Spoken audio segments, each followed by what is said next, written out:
Welcome back to Filmoments tutorials. Today's video, I will show you how to cancel your Spotify subscription on your iPhone. But before that, if you're new to this channel, please subscribe and hit the bell button to be updated with our latest upload. So in your Spotify app, when you go to the settings and then account, you will only see that your subscription is premium, but there's no button to cancel or stop your current subscription.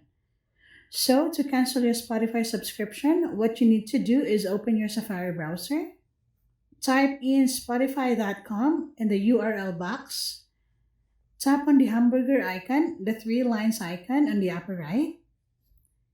Now you need to log in using the account that you're using in your Spotify app. After you log in, scroll down and then tap on the Change Plan button. Now scroll down to the very bottom of the page. You will see in there the Cancel Premium button. Please note that when you cancel your Spotify Premium subscription, you can only play music on shuffle mode with ads.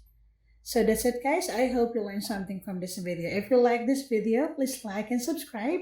It will really help our channel create more videos like this for you. Until next time, bye for now.